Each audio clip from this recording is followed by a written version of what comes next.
Olá, Geracionalta, seja bem-vindo a mais um episódio do nosso Pod Já, o podcast da integração geracional.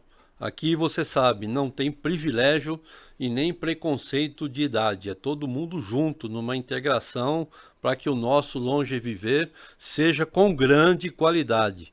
E só juntos é que nós vamos conseguir isso. A nossa reflexão hoje vai ser baseada num livro do historiador Yuval Harari, o livro Homo Deus, onde o Harari diz o seguinte: o que nos diferencia das outras espécies, e foi por isso que nós dominamos o mundo, é que nós somos capazes de fazer uma cooperação flexível e baseado no propósito. E isso tem tudo a ver com integração geracional, né? Se você pensar como gerações, nós temos que cooperar um com os outros, cada um com o seu jeito de ver as coisas, cooperando, né? E aí fazendo uma flexibilização dos entendimentos e a partir de duas ideias ter 3, 4 visões completamente diferentes, mas alinhadas pelo mesmo propósito. Pô, a vantagem que você consegue é extraordinária. Então a gente não pode perder essa oportunidade. Tem na natureza quem seja mais cooperativo do que nós. As abelhas, as formigas são muito mais cooperativas, mas elas são pouco flexíveis, né? Não dá para a colmeia decidir lá, guilhotinar a rainha e fazer uma república, não tem condição, né? Então nós somos mais flexíveis, por isso nós temos vantagem.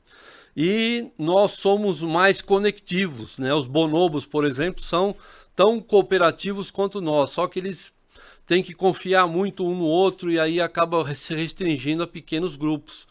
Como nós somos mais conectivos, mais cooperativos, mediante um propósito, né? A gente consegue formar multidões voltadas para o mesmo caminho. Então, cara, não percamos esta oportunidade. E hoje eu trouxe uma pessoa aqui extraordinária para falar sobre esse assunto, já que a consultoria dela, a empresa dela, tem no nome, na sua razão social, a conexão de vozes, né?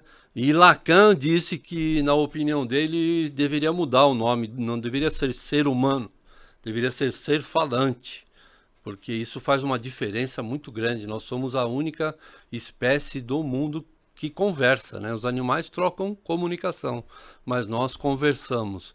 Então, essa pessoa ela tem 25 anos de experiência internacional em liderança de equipes e formação de líderes. Ela é administradora pela FGV, por onde também é mestra em governança e sustentabilidade. É consultora internacional, né, da Mainhard Connecting Voices, além de várias especializações, e é atriz, é bailarina e é escritora. Seja bem-vinda, Vera Mainhard. Muito obrigada, e obrigado por abrir esse espaço para a gente estar conversando sobre temas que eu acredito que são muito importantes para a nossa sociedade. Como você disse, somos seres falantes, e eu acredito que é falando e conversando que a gente consegue evoluir, individualmente e como coletividade. Que bom. Desculpe se eu não pronunciei seu nome certo, mas né, Foi o melhor que eu consegui. Eu passei 28 anos na França sendo Menard ao invés de Meinhardt, então... Meinhardt, né? Legal, é alemã, né, a sua descendência. Muito bem. E Vera, para a gente começar esse nosso papo, como é de costume no nosso podcast, nos conte a sua incrível jornada de viver até aqui. Como é que você chegou lá do começo da tua vida até este momento, onde você tem uma consultoria de conexão de vozes extraordinária? Achei esse nome ímpar, né? Que bom. Né? Então, conta um pouquinho dessa história para nós. Bom, eu acredito assim, que uma coisa que é importante de entender da minha pessoa, é que isso eu não sei como, mas eu sempre acreditei que a gente pode ser feliz. Que bom. Né? Então, e que a felicidade, como você disse agora há pouco, quando a gente estava conversando antes de começar, né? A gente tem um mundo que está acontecendo e a gente precisa estar ali olhando, se adaptando e vendo o que vai me fazer feliz em cada contexto que eu estou vivendo, né? Certo. E agarrar oportunidades. Eu sempre fui muito curiosa. Certo. Então, esse ir descobrir, sair da zona de conforto, para mim sempre foi alguma coisa que parece que eu já nasci com um pontapé na bunda, né? Aham. Porque eu sempre estava querendo descobrir coisas novas. Então, eu sempre tive uma dinâmica de não é que não é ter medo, porque medo a gente tem, né? É. Mas de negociar com o meu medo, Vai com medo mesmo. vou com medo mesmo, É. né? Eu acho que até muitas vezes eu ignorei o medo, devia ter olhado um pouco para ele, mas se eu olhasse talvez não fosse, eu disse, não, vou, né? Então, eu acho que eu também tenho o privilégio de fazer parte de uma família que é classe média, mas uma classe média alta no Brasil. Então eu pude estudar num colégio como Rio Branco, eu pude fazer uma faculdade como a GV, Show. tive professores extraordinários na minha época da GV, a gente estava ainda saindo da ditadura, então a gente tinha toda aquela vontade de ser análise crítica, etc. Então eu li muita coisa, então eu acho que em termos de ler, isso me enriqueceu muito a vida. O que me fez, a um momento dado, começar um mestrado na área financeira na época na GV, e querer ter a oportunidade de ir para fora fazer uma parte desse mestrado, né? Certo. Só que aí tudo aconteceu como não devia acontecer. Na época o mestrado eram 5 anos, me disseram para tentar todo ano pedir para fazer esse intercâmbio. E no primeiro ano, a pessoa que devia ir desistiu e fui eu que fui escolhida. Uau. Igual mesmo, só que eu não falava a língua ainda, não falava francês, eu não sei como é que a Aliança Francesa deu positivo no meu exame, porque eu não sabia francês. Ou seja, aí eu não estava preparada para largar uma vida que eu tinha acabado de começar aqui, trabalhando com o professor da GV, super apaixonada com o namorado. Falei, bom, tenho que deixar tudo isso para algo que eu não sei o que que é. Falei, mas vou, porque sempre foi meu sonho. Se eu disser não agora, nunca mais eles vão me dizer vá, né? Nunca vão me escolher. Então eu fui. Mas foi uma experiência que foi, eu acho que a primeira grande experiência na minha vida, onde de repente eu me encontrei num lugar onde eu não falava a língua, onde eu saía de alguém que era alguém já, né, mesmo tendo 25 anos, porque a gente faz GV, a gente sai da GV, a gente acredita que a gente é. Sai com um brasão aqui, né? Sai com um brasão, a gente acredita que é, assim, uma grande coisa, né? Então, eu trabalhava com o professor da GV, que era maravilhoso, né, falando de liderança, um cara maravilhoso, que eu aprendi muita coisa com ele. Até chegar num lugar onde eu não era ninguém, e, além de tudo, vinha de um país que tinha uma série de rótulos muito negativos em 1987, né? Sem dúvida. Então, eu tinha que me reconstruir. Então, foi, eu acho que a primeira reconstrução da minha vida, e com isso eu aprendi essa experiência. A gente se reconstrói o tempo inteiro. Então, eu acho que essa é a minha dinâmica. O tempo inteiro eu estou acreditando que, bom, isso não está muito legal. O que eu faço de tudo que eu já tenho? Como é que eu organizo toda a bagagem que eu tenho para ir para outro lugar? Tem algumas questões que eu acho que são importantes também. O fato de eu ser bailarina, eu acho que o balé te traz uma disciplina, você aprender, né, a ter a disciplina necessária para ir para onde você quer, porque a gente precisa sonhar, precisa fluir e ao mesmo tempo precisa de disciplina para ir colocando os passinhos, né? Então, eu acho que a disciplina do balé, a colaboração do balé, então você viver num mundo coletivo onde você sabe que não tem nenhum espetáculo se todo mundo ali não for muito, muito bom. Então, você aprende a colaborar, você aprende a estar num coletivo, né? Certo. Então, você aprende a saber que o coletivo é bom para você e você é bom para ele, né? Tem essa troca do dar e receber que você estabelece Fantástico. nessa questão. E aí, então, acho que isso me preparou para ir mudando. Tanto é que a minha carreira mesmo como executiva, porque eu fui estudar na França e acabei sendo chamada por uma empresa americana, depois fui para trabalhar na Renault. E na Renault eu fiquei 25 anos. E mesmo na Renault eu não fiz uma carreira que eu comecei com a área financeira, controladoria e segui nessa área. Eu fiz uma carreira que foi muito eclética, porque na realidade eu saí da área de controladoria, fui para a área de logística, depois da área de logística fui para projeto, quando o projeto da Renault veio para o Brasil, me convidaram para fazer planejamento e gestão do risco, e daí depois eu fiz direção jurídica sem ser advogada, então eu fui assumindo várias coisas, fiz muito projeto, relações governamentais, depois eu fui para a área de vendas, eu fiz um monte de coisas diferentes, porque eu sempre acreditei que eu me reinventasse. Então, acho que essa é a minha dinâmica. E quando eu decidi em 2007 que eu queria fazer outra coisa, porque isso acho que é uma coisa importante. Eu sempre fui uma pessoa que, para mim, propósito era muito importante. Eu tenho que ter conexão com o que eu estou fazendo. Eu tenho que saber para que serve o que eu faço. E eu não tinha mais sentido como executiva, eu comecei a dizer, eu preciso fazer outra coisa. Então eu estava meio triste. Aí eu comecei a ficar triste, falei, se eu estou triste é que não tem mais sentido. É. Aí eu comecei a olhar o que eu queria fazer. E por incrível que pareça, eu comecei a me dizer, gente, o que eu amo é desenvolvimento humano. E lá para trás, quando eu estava na GV, me diziam que como eu era uma das melhores alunas da classe, eu precisava ir para finanças, porque na época diziam, e parece que ainda dizem às vezes, que recursos humanos é para quem não é tão bom em exatas, né? É. E aí eu deixei os recursos humanos para lá e fiz toda uma volta da minha vida para descobrir, há quase 50 anos de idade, que o que eu amava era desenvolvimento humano. Eu falei, gente, é agora, eu vou.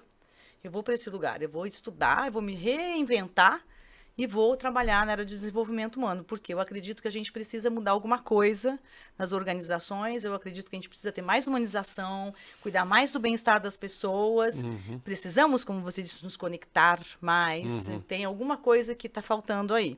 E aí eu fiz esse pulo e falei, bom, vou para lá também, então agora vou reinventar a Vera, pegando toda a bagagem que ela tem. E acho que essa é outra questão também. Uma questão importante que eu tô com fazer 62 anos, é isso? Então, então tem coisas que eu consigo observar de um lugar, né, distante, olhar e ver, puxa, eu consegui sempre conectar os pontos. No sentido de dizer, puxa, tudo isso que eu já fiz, nossa, isso serve aqui, tem razões de ser. Então, parece que hoje, a minha vida toda, ela tem sentido para eu estar aqui. Inclusive falando com você. Que legal. Que show, que maravilhoso isso. Então tem sentido, eu acho que... E aí já encaixo a segunda pergunta, que é a seguinte: você atuou em diferentes países da América do Sul, né? Atuou no Chile, no Brasil e na Europa, na França. Como é o ambiente organizacional nesses países? Quer dizer, existe diferença do ser humano que vive no Chile, no Brasil e na França? Levando pelo lado da integração geracional, como é que você percebeu essas questões? Se a gente não vai fazer lá geração Y, o novato e o veterano se relacionando, como é que você percebeu essas questões? Olha, eu acho que a primeira coisa, assim, eu acredito que o ser humano é o ser humano, né? Então, assim, quando a gente se despe, foi uma coisa muito interessante que eu ouvi de um consultor de cultura, num dos projetos, logo que teve a aliança Renault-Nissan, eu tive a oportunidade de estar dirigindo uma equipe de projetos para fazer a primeira troca comercial e fabricação de carros na Europa. E essa equipe, ela era muito diversa em termos de nacionalidades europeias. Claro que na época você tinha muita gente europeia e Japão, né? Porque a Nissan era muito espalhada em termos pela Europa, né? Tinha em cada país, um país era financeiro, Holanda, outro país, acho que era a Inglaterra, tinha parte de equipe de informática, depois produto na Espanha. Então eu tinha pessoas de várias nacionalidades e eu pedi para um consultor, que era especialista nisso, a gente fazer um trabalho de integração e de entendimento das diferenças culturais. E uma coisa muito importante que esse cara disse, ele falou assim, bom, gente, por mais que seja importante a gente entender qual é a diferença cultural que a gente tem, quando a gente está diante de um outro ser humano, a gente está simplesmente diante de um outro ser humano. Então, se a gente consegue falar e conversar, esses rótulos, essas questões, elas não é que elas desaparecem, mas a gente se alinha, a gente consegue entender de onde uma pessoa vem, de onde a outra vem, e a gente começa a ver quais são os pontos que se conectam e como é que a gente negocia aqueles que não se conectam, né? Então, eu acho que, primeiro, eu tenho essa visão de mundo. Legal. Mas é claro que essas questões estão aí. Honestamente, na época, talvez por erro, eu não dei muita atenção para isso, nem sendo mais jovem, nem quando era mais velha, porque eu sempre tinha entendimento de que cada pessoa era uma pessoa, e como é que você motiva cada pessoa, o que ela está querendo. Porque mesmo hoje, quando a gente fala, né, de milênio, centênio, a gente também está falando de pessoas que estão numa certa estrutura. Fica difícil eu falar, às vezes eu confundo eles. O que é Z, quando a gente fala do Z, né, que o Z está muito mais com propósito, tem menos as questões financeiras, etc. Falo, gente, esse Z pode ser a filha da minha filha ou o filho do meu amigo, mas talvez a pessoa que esteja vindo lá do sertão, que passou fome, ela não vai ser Z. Não. Por mais que ela tenha 20 anos agora, né? Então, a gente tem que tomar muito cuidado com esses rótulos que a gente coloca, porque tudo vai depender de onde estamos, né? De que população eu estou falando, que De que estrutura, país, de né? que país, de que estrutura eu estou falando. Por isso eu fiz essa pergunta, né? Então, você me deu essa oportunidade de estar trazendo essa questão. Então, para mim, é muito difícil. E também eu estou há 13 anos longe, não, 13 anos, 10 anos longe do mercado na Europa. Eu acredito que as preocupações talvez sejam outras, né? E isso vai te trazer uma visão de mundo ou uma busca, as buscas que você tem podem ser diferentes, né?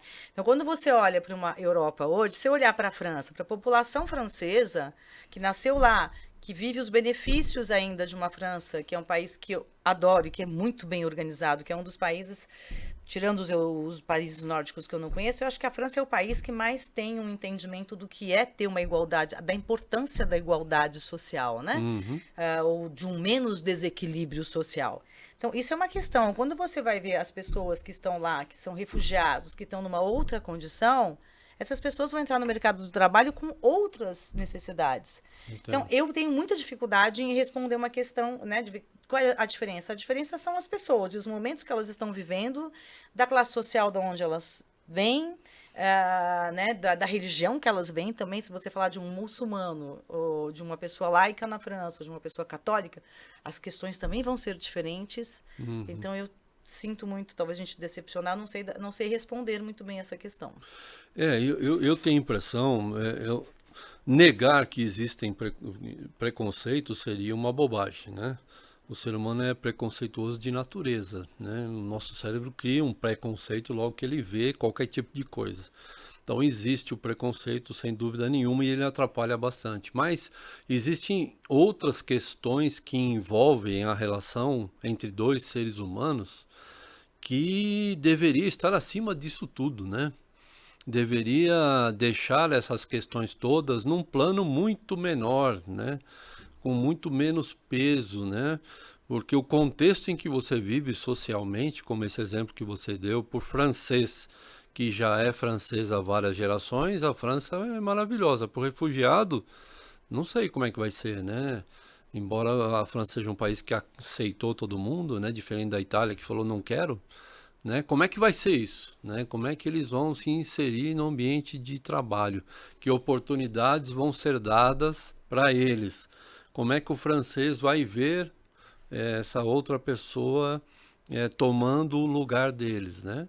São coisas ainda para se descobrir. Então, você percebe? Já na sua fala já veio uma outra questão, né? Porque além da questão da geracional, você tem a questão de pertencer ou não a uma mesma sociedade, né? Então, a gente vai só acrescentando o tempo inteiro, e se a gente olhar para alguém, né? Então, se eu olhar para alguém que tem 20 anos e tentar colocar nessa pessoa tudo que dizem do que significa ser Z, não dá, porque essa pessoa, se ela vem de um contexto que não representa esse Z que eu estou definindo, quando eu olho no Google, quando as pessoas dizem como é que eu lidero o Z, etc., etc., eu não posso dizer todo mundo de 20 anos é Z. Não, depende da origem social já dessa pessoa, no mínimo.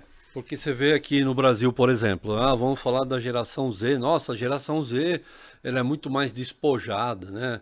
Ela não se preocupa em ter o carro, ela não se preocupa em ter uma casa. Isso é muito bonito de dizer, né? E de você acreditar, mas isso é extremamente perigoso num país como o nosso, extremamente instável, né? Você pode ir para o olho da rua mesmo em 2 segundos, né? Se você não tiver uma casa para você morar. Então, continua sendo muito importante ter uma casa, a não ser que você tenha 2 milhões de reais e deixe isso investido. Você não quer se imobilizar, aí você deixa o dinheiro investido e com os teus investimentos, aí você paga o aluguel, aí você muda, você vai para onde você quiser, aí maravilha. Mas a taxa de juros vai ter que estar bem alta também. Vai ter que estar bem alta. Né?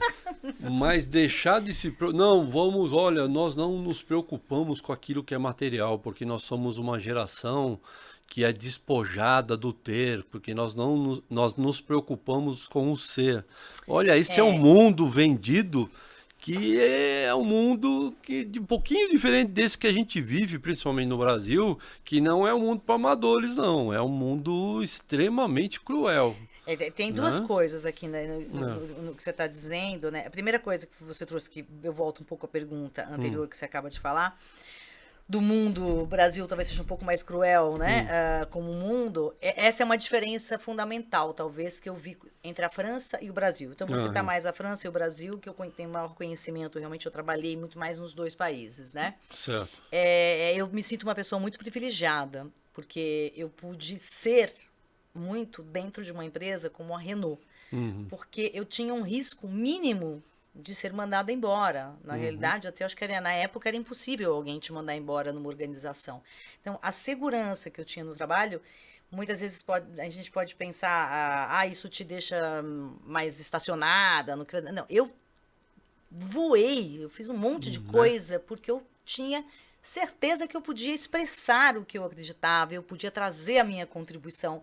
Então, essa segurança psicológica que eu tinha, eu acho que contribuiu muito para eu Uhum. ser a pessoa que eu sou, para eu ter Uhum. me desenvolvido como eu me desenvolvi. No Brasil, eu sinto, existe um medo de perder o emprego que talvez estacione muito as pessoas no que elas poderiam estar dizendo e criando. É. Porque como ela tem medo de ser mandada embora, a pessoa se retrai muito mais. Uhum. Né? Então, isso eu acredito que é algo bem importante. É. Quando você traz a questão do ser da geração que diz que, que as pessoas É. não se preocupam com a questão do dinheiro, eu não quero ter carro. Aí eu falo, mas como é que tá essa minha visão sistêmica, né? Então, para É. mim, a visão sistêmica sempre foi muito importante. Então, eu me imaginar deixando de comprar um carro e colaborando com um sistema como o Uber, que para mim é uma escravidão, Uhum. eu não me sinto. Eu À não quero fazer vontade. parte da geração que está proporcionando isso. Uhum. Porque eu não posso dizer, para mim, Uber é um retrocesso lá para o início da era industrial. Então, eu estou numa era da tecnologia que começa como a era industrial, onde eu estou escravizando as pessoas Sim. e nem estou tomando risco. Pelo menos na era da industrialização, o capital, ele tomava o risco, É. né? É ele que Isso. investia. É. Hoje, Uber nem o risco toma, né? Não. Porque quem Não. está tomando o risco é o trabalhador. É ele Sim. que tem um carro. Se ele tem um É. acidente, ele vai ficar sem o carro, vai ficar sem trabalhar, vai ficar sem ganhar. É. Ou seja, eu não quero colaborar com isso. Se isso é ser, não, para mim, ser é outra coisa. Aham. É, tem toda essa questão também que envolve os nossos valores pessoais, né? E com a nossa experiência a gente vai acrescentando coisas que você olha de um ponto de vista e fala, não, isso eu não quero apoiar, né? O Então, que é um certo privilégio, né? Então eu vou andar a pé e de metrô. né? Enfim. Então, a gente perceber um país como a França, acho que um francês não se imagina indo para o olho da rua, né? Tendo que morar embaixo da ponte, Não né? diria que hoje não é a situação. Eu vivi uma época muito privilegiada. Hoje, É, honestamente, eu não sei como é que a questão é, está. Tanto é que até a aposentadoria, a gente está vendo várias manifestações na França. Eu acho que a economia teve uma evolução, né? A Europa teve uma evolução em termos de americanização, certo, com a globalização, com a abertura da Europa e tudo. Então, eu não acredito que as condições da França hoje sejam as mesmas que eu vivi, né? Então, certo. eu não saberia comparar a França de Uhum. hoje e acredito que seja um pouco mais parecido com o Brasil, talvez. Uma pena. É mesmo? Parecido com o Brasil? Não sei se é parecido, mas tá mais. Não é Deu mais, uma, né? né? Deu uma mudadinha ali para um lado É, porque você vê, menos acolhedor. na pandemia aumentou em São Paulo mais de 35% o número de moradores de rua que não eram moradores de rua, né? Quer dizer, o cara ele saiu de um ambiente, de uma residência e teve que ir para a rua porque ele ficou sem trabalho e morava de aluguel e se viu na situação de ir para a rua, né? Então essa questão descolada, né, de ser não, eu dou mais ênfase para o ser do que para o ter. Bom, né? Vamos com cuidado, Fica né? assim, eu não sei, assim, É, eu é, acho muito bom, eu acredito que para é. mim, isso me convém de dar muito mais Hum, vazão e visibilidade para o ser, né, do que para o ter, né? Eu acredito que quanto mais a gente for capaz, mas a gente precisa de um mínimo de dignidade do ter, né? Quando a gente trabalha, se a gente for para Maslow ou para, né, quando a gente fala de evolução em termos de subjetividade, né? Você falou de psicanálise agora há pouco, se eu falar em termos de subjetividade, eu preciso ter um mínimo de entendimento do que é dignidade de vida, né? Dignidade de pertencimento, da minha autoestima. Quando eu tiver essas certezas ou a capacidade de lidar com tudo isso, é que eu vou poder ir para um nível onde eu vou poder estar servindo a sociedade. Exato. Mas se eu não sei me servir a mim, como é que eu vou saber servir a sociedade? Pois é. Né? Que é uma coisa que eu fico pensando às vezes, né? É como é que vai ser o choque daí de geração, quando a gente fala de choque geracional hoje do Y com os sêniors da nossa idade, com né? X, Imagino que a gente deve estar mais ou menos próximo, né? Sim. Somos X, é isso? A gente X, é X, nós somos X. X. Eu fico imaginando o Y com Z. Porque ambos também querem alguma coisa que ambos talvez não estejam ainda aptos a dar. Que é a questão de um mundo estruturado, porque ao mesmo tempo que a gente quer ser, eles querem uma coisa muito definida, né? Por exemplo, o o Y quer muito definição na carreira que ele vai ter, que a organização seja muito doadora, no sentido de o líder tem que ser seu mentor, etc. Peraí, mas o Y vai estar chegando, o Z vai estar chegando. Como é que esse Y vai ser para o Z o que o Z precisa? Exatamente. A gente vai ter um choque de liderança, talvez, ou talvez a gente vai entrar na ruptura que a gente precisa. Sim. Talvez nós vamos ter que nos encontrar para conversar. Exatamente. Né? A ruptura talvez seja essa. Falar, que hoje a gente não conversa muito sobre muitas coisas, no conversar no dia a dia, né? A gente está muito na teoria do que seria, do que é, do que são, né? Mas como é que... Aí você vai... Você busca no Google como liderar um Z, como liderar um Y. Você tem um monte de teoria em cima, né? Mas que conversas estamos estabelecendo? E se aí a gente volta para o meu tema da diversidade, é uma das questões que eu também tenho trabalhado no sentido de fazer grupos e dizer, peraí, mas a gente precisava fazer tudo junto. É tudo junto, precisa ser tudo junto. Não tem outra maneira de se fazer, né? E eu acredito que a tecnologia, ela vai forçar essa barra da gente ter que se encontrar, da gente ter que colocar a relação humana em pauta. Porque a tecnologia, assim, se no século XX ela deu um pulo astronômico, no século XXI vai ser quântico, né? O GPT já é uma pequena amostrinha, né, desse grande iceberg que está por baixo, né? E nós vamos ter que fazer um encontro entre nós e, bom, o que nós queremos? Tá bom, nós podemos chegar até o infinito, mas nós queremos ir para o infinito e viver na miséria, né? E colocar metade da população do mundo sem trabalho. Então, vai ter que haver um encontro de humanos para resolver essas questões. E quem sabe daí muitos preconceitos fiquem pelo caminho. Tomara, né, que a tecnologia seja portadora dessa boa notícia, né? Mas eu vi no seu site uma frase bem interessante sua, que você diz que o desafio do século XXI reside na capacidade de desenvolvimento de relações humanas de qualidade. E aí eu vou lembrar lá de Philip Crosby, né, o pai da qualidade, que dizia que qualidade é cumprimento de requisitos, né? Quais são os requisitos dessa qualidade que, né, nós precisamos atingir para a gente realmente ter um século XXI grandioso, com desenvolvimento, com integração, com qualidade, você usou uma palavra que eu gosto muito, né? É dignidade, né? Não é ter uma Ferrari ou ter um Fusca, é ter dignidade. Que esse Fusca tenha freio, que tenha pneu, né? Que eu consiga pôr gasolina nele, tá excelente, né? Então a questão é a dignidade. Então quais são os requisitos dessa qualidade do século XXI que ele precisa ter, na sua opinião, para ele ser realmente um desafio factível? Eu acredito muito que a gente precisa trazer mais o feminino para as organizações. Então, como é que eu vou explicar isso As de uma maneira... competências femininas. As competências, eu diria muito mais atributos e valores do feminino do que competências, né? Legal.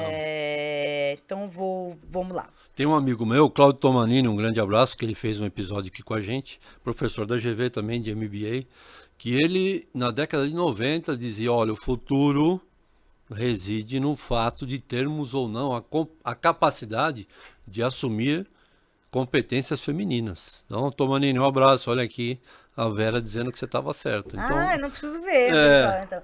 Então, e realmente, quando eu fiz esse meu percurso, né, eu comecei na minha questão de o que era humanizar mais as organizações, né? E eu comecei, o que é humanizar mais as organizações, né? Daí eu fui estudar parte comportamental, questão de cultura, valores, né? Aí voltando para o Brasil, eu disse, puxa, o que mais se conecta com o que eu quero fazer é sustentabilidade. Aí voltei para o mestrado, fui fazer um novo mestrado, que não é no ISAI, que é ligado com a FGV em Curitiba, mas não é FGV. Com o mestrado em sustentabilidade e governança. Então lá eu fui com um projeto que todo mundo olhava na época, meu Deus, com teoria integral, com uma série de coisas, né, que eu queria conectar com o conselho de administração, com a liderança média, para as pessoas entenderem o que está acontecendo, né? Antes de ter Brumadinho, eu dizia, poxa, se alguém vai lá e aperta um botão e acha que tem que estar fazendo uma fraude para que a empresa tenha lucro, e se eu tenho um discurso desse conselho de administração que diz que a empresa é sustentável, tem uma falha nesse sistema. Como é que a gente coloca esse sistema todo em linha para que esse cara não aperte o botão, né? Aí aconteceu o Brumadinho, que o cara pediu um laudo técnico fraudulento para continuar. Mas esse cara, quando fez isso, gente, ele acredita que o presidente que estava lá e o conselho de administração esperavam isso dele. Então eu falei, gente, tem um negócio nesse desdobramento aí que não funciona, né? Para esse cara achar que tem que estar fazendo isso, esse povo aí deve estar passando uma mensagem, né? Dúbia, no mínimo. E eu queria trazer esse problema. Só que quando eu estava fazendo esse projeto, eu descobri a questão de gênero. Aí eu comecei a estudar a questão de gênero. Falei, gente, vou mudar todo o meu projeto. Eu vou estudar a questão de gênero. Porque, no final, isso tem alguma coisa a ver comigo que eu não estou entendendo. Eu sempre fui, eu diria que uma mulher que tinha tive uma vida feminista, né? Porque eu sempre fui independente, fui minha provedora, fui promovedora de marido também, no segundo casamento, etc. Eduquei minha filha. Mas eu tinha pensamentos, aqueles viés, aquelas coisas que educaram a gente, muito machistas. E eu não sabia disso, né? Por isso que eu não conseguia entender o sistema que estava em volta de mim. Aí, quando eu comecei a estudar o tema, eu falei, nossa, isso cola perfeitamente com tudo que me aconteceu. E no momento que eu fui estudar, tinha muito pouca coisa olhando para as organizações como o impacto desse machismo, sexismo dentro das organizações. Daí eu resolvi fazer meu estudo dessa forma. E aí, desde então, eu continuo trabalhando nesse tema. E o que eu percebi? Aí as coisas começaram a se ligar, né? Eu até escrevi recentemente um artigo que saiu na Exame sobre essa questão da sustentabilidade do ESG e o feminino. Falei, gente, quando a gente está falando de ESG, né, quando a gente está falando de sustentabilidade, né, e sustentabilidade, para mim, está muito relacionado com essa questão das relações de qualidade. Porque a sustentabilidade, a gente tem as pessoas no centro. Sim. Né? Então, quando eu falo de todos os stakeholders, ok, tem o acionista, que para mim deve assumir o risco, sim. Não deve ser o Uber que não assume o risco. Ou então a gente tem que inventar outra forma que não vai ser o capitalismo, mas por enquanto, se é o capitalismo, alguém assume o risco. Capital, tem capital, assume o risco, né? Esse é o nome. O outro stakeholder, que vem para mim logo em seguida, são os colaboradores, as pessoas colaboradoras. Então, eu preciso cuidar dessas pessoas para que elas possam cuidar de todas as outras pessoas que estão envolvidas, né? Todos os outros stakeholders. Aí, quando eu olho para sustentabilidade, eu falo, gente, mas cuidar é uma energia do feminino. Sim. São as mulheres que aprendem, né? E hoje o que acontece? Nessa questão binária da nossa educação, a gente definiu energia, atributos, valores, como a gente chamar, masculinos, femininos. E a gente disse, os masculinos eu colo no homem, os femininos eu colo na mulher. E a Revolução Industrial disse, o homem vai trabalhar, ele é o provedor. Na época, os salários realmente eram salários para a família, nuclear, eram salários para esse homem ser provedor de todo mundo, e a mulher fica em casa cuidando da progenitura e todos os trabalhadores e trabalhadoras do futuro. O que acontece? A nossa as nossas organizações, elas vêm desde então sendo pautadas nos valores do masculino. Do masculino. E eu não trouxe esses valores femininos para dentro da organização. E mulheres, a maior parte das mulheres que eu conheço, inclusive eu, que fizeram carreira, então eu em 1996, né, até hoje eu vejo a primeira, em 1996 eu devo ter sido a primeira, então diretora nomeada aos 35 anos, diretora de planejamento e gestão de risco do projeto mais importante da Renault na época, que era a fábrica da Renault no Brasil. Mas o que eu fiz? Né? E é o que a gente vê hoje. Eu entendi que eu precisava afirmar meu masculino. Então, eu afirmei meu masculino e eu trouxe para a organização mais uma versão do que é o masculino. Entendi. Eu não trouxe o feminino. Então, o que falta não é somente trazer as mulheres para as organizações, é trazer o feminino que vem com as mulheres. Então, eu preciso, por exemplo, como é que você age? A mesma agilidade, como é que você age se eu não reconheço que eu sou capaz de errar e que eu não sei lidar com a minha vulnerabilidade do erro? Eu preciso saber trabalhar um erro para não errar de novo a mesma coisa. Eu preciso ter coragem de ser transparente, trazer um prazo que eu não vou respeitar alguma coisa antes. Essa fala, essa conversa, né? Eu preciso ser capaz de fazer gestão de conflito. Tudo isso é feminino. Eu preciso entender que existe uma interdependência. Quando eu falo de dignidade, se eu pego, vamos ver, é o Z, não, é o Y. O Y, ele quer ficar rico rápido, ele quer fazer o Uber, ele quer fazer o Facebook, ele quer fazer o iFood, ele quer fazer a XP, né? O Nubank, para os 30 anos, 35 anos, se aposentar com um monte de dinheiro. Será que dá para eu ter tanto dinheiro para uns e tão pouco para outros? Será que esses fenômenos não estão? Eu preciso de melhor distribuição social, isso é feminino, o ESG está aí. É isso que ele prega. Então, sem esse feminino, fica difícil a gente ter organizações que facilitem e que deem prioridade para relações de qualidade, interdependência, cuidar, desenvolvimento, não somente crescimento, né? Porque todo mundo tem que crescer. Se você vê a dinâmica das startups, qual é? Eu tenho que escalonar. Porque eu vou escalonar e eu ganho recursos. Aí depois eu faço um monte de layoff. Né? Então, esses valores continuam sendo os mesmos. Eu não mudei eu não mudei de dinâmica. Só que essa dinâmica, ela não dá mais, ela não... A gente está destruindo muito tudo. A gente está começando a perceber o quanto tudo isso nos afeta individualmente. Cara, muito interessante essa sua conexão com o feminino, né? Lacan, que refrescou a psicanálise na década de 50, porque Freud trazia muito a questão do sexual, porque era o que ele via, né? A repressão sexual era o que causava a histeria e tal, mas o Lacan fez um refresh e trouxe isso para a linguagem estrutural, e ele fala assim, olha, o masculino e o feminino é uma manifestação que eu escolho, sendo biologicamente homem ou mulher. Eu preciso desse texto, não conheço, preciso ler isso. Vou te mandar. É uma manifestação. Em um dado momento, o ser humano faz a escolha dessa manifestação, né? E aí ele escolhe se manifestar com atributos, né? Valores, né? Seja o que for, competências femininas, que é mais do cuidar, que é mais do agregar, que é mais do se preocupar, que é o que está faltando. Do acolher, né? Da interdependência, né? Por isso que ele não se preocupava de dois homens criar um filho, porque se um fizer o papel feminino... Ou ambos fizerem o papel do feminino, né? Temos todos a possibilidade. Quando a gente divide, que uma das pessoas tem que fazer um papel, a gente está tirando recursos. Então, eu, Vera, como uma mulher, eu tenho todos os recursos do masculino e do feminino. Sim. Se eu desenvolver todos, olha a quantidade, o potencial que a gente tem como ser humano. Certo, não, é verdade, com certeza. Dá para evoluir muito, despertar essa questão. Assim como a qualidade foi um despertar, né? Por que tolerar 3, 4%? Vamos partir do zero defeito e vamos ver aonde a gente chega.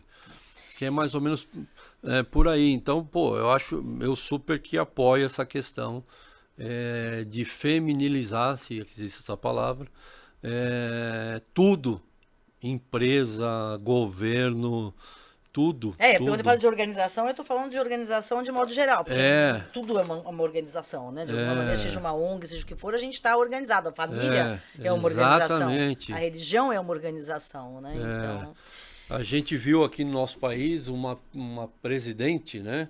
Que, como você falou que aos seus 36 anos você foi buscar os atributos masculinos para fazer a sua carreira, deixa eu só fazer. Eu não fui buscar, desculpa.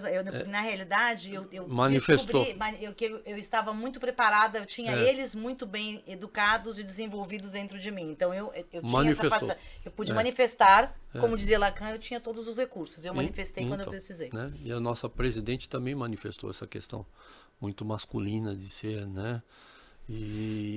Poxa, como seria bom se a gente tivesse uma manifestação feminina, né? Na frente das empresas, na frente dos governos, né? De fato feminino, né? Não de sexo, mas de humanidade. Eu acho que ele traz esse É, lado humano, né? é, Não que o assertivo não seja humano, que o é, racional não seja, faz parte do humano. Eu acho que é um é, conjunto, é né? o conjunto. Agora, uma coisa que é importante, É. né, hoje eu trabalho com isso nas organizações com pessoas adultas, né? Uhum. Mas o grande é como é que a gente vai começar a preparar as crianças para isso, né? Porque eu vejo para a questão educacional. Quando você vai para as escolas continuam pautadas, Né? algumas privilegiadas, que são caras, Uhum. começaram a introduzir a inteligência emocional. Mas a gente é muito pautado nas escolas sobre o desenvolvimento intelectual, Uhum. né, da mente. Mas a gente não desenvolve a mente com o coração, a gente não está desenvolvendo as pessoas para lidarem com a vulnerabilidade, né? Aí É. depois, lá para frente, a gente vai fazer muita psicanálise, para começar a É. aprender a lidar com tudo isso, né? E quando eu vejo o que falam da geração Z, a Y, não, a Z, né, que tá vindo, a Z, como essas pessoas estão realmente preparadas para lidar com tudo isso? É. Porque, por exemplo, quando eu falo de inteligência emocional, eu estou falando de ser capaz de fazer uma gestão de frustração. Sim. Né? Quando eu sou uma pessoa que vou liderar outras pessoas, vou influenciar outras pessoas, estou num posicionamento dentro de uma organização de ocupar esse espaço, eu preciso ter uma capacidade de fazer gestão de frustração para poder dar espaço para as outras pessoas. Se eu não tenho isso, se eu estou só querendo aquilo que me convém, se eu não me relacionei, então quando eu falo de pessoas que estão muito no digital hoje, né, que preferem falar por mensagem do que falar por telefone, né, que você fala muito bem por mensagem escrevendo. Quando eu estou escrevendo, eu não estou vendo o impacto que a outra pessoa causa em mim, o impacto que eu causo na outra Sem pessoa. dúvida. Como é que eu vou fazer essa grande conversa da humanidade se eu estou desaprendendo a conversar? Estou empobrecendo, né? A minha capacidade de lidar com o impacto, né? Quando a gente está conversando aqui, eu estou vendo o teu olhar, o teu movimento do corpo, eu estou te impactando, você está me impactando. Sim. E a gente precisa saber lidar com isso. Quando eu estou falando o tempo inteiro É. pelo celular, como é que eu consigo desenvolver essas relações e ter essa, eu não lembro mais como é que se diz em psicanálise, mas essa projeção que me faz desenvolver-me, me desenvolver, né? Então Tá. Tem a um gente vai desafio precisar aí, ter um né? desafio muito grande. Eu não sei onde a gente está. Eu olho assim, tá tudo acontecendo ao mesmo tempo. E essa gestão da frustração faz parte de de uma das soluções que a tua empresa entrega. É que a gestão de frustração faz parte de uma das questões que eu Que acredito envolve a que o cultura. feminino que desenvolve é uma cultura, né? Você trabalhar com a sua vulnerabilidade, você entender tudo isso, esse autoconhecimento, eu acredito que ele é muito importante. É. E quando eu vou trabalhar a questão do cultural, para você integrar uma evolução de valor que conecte mesmo os valores que você tem atualmente, ou talvez que tenha que integrar um novo valor, depende do nível que está a organização, de trazer a possibilidade, primeiro para toda a liderança e depois para toda a organização, de se perceber como ser humano. Né? De que eu tenho e de fazer as conversas, porque, por exemplo, quando você está integrando mulheres para trazer um feminino que hoje está nas mulheres, né? Mas eu vou privilegiar as mulheres? Puxa, vai sim, né? Que eu vou ter que fazer uma gestão de. Mas e o mérito? Não, ninguém está dizendo que essas pessoas não vão ser tão competentes. Não, a gente está pensando com pessoas competentes, tão competentes quanto as outras, mas, puxa, se elas são iguaizinhas, ela tem algo que você não tem hoje. ela tem talvez um pouco mais no feminino que a gente quer trazer para a organização, então eu vou contratar a mulher. É. Nossa, mas você foi privilegiado durante um monte de tempo. Mas essa conversa precisa existir. Porque se a gente finge que isso não está acontecendo, a gente não vai evoluir. E essa é uma conversa feminina, né? O homem falar de vulnerabilidade é muito difícil, né? Homem não chora, né? Não chora, homem não chora. Chora escondido, eu não né? vou mostrar Mas para você a minha vulnerabilidade. E a mulher já, né? Cara, eu sou humano, eu sou vulnerável, né? Tem coisas que me machucam, tem coisas que me jogam para cima, tem coisas que me motivam, isso é extraordinário. E o Pondé, eu sou muito fã do Pondé, não sei o que você acha dele, mas eu gosto muito do Pondé. E o Pondé acha a meritocracia uma palhaçada, né? Porque não é meritocracia coisa nenhuma. Uma que o mérito é uma questão filosófica muito difícil de você dizer, estabelecer o mérito em si. O que a gente faz é gestão de resultado. Então a gente pega o resultado e chama ele de mérito. Ah, você atingiu isso daqui, então você mereceu. Você conquistou esse patamar, então você mereceu. Que são coisas completamente diferentes. O mérito envolve algo que talvez só a mulher consiga enxergar num outro ser humano, né?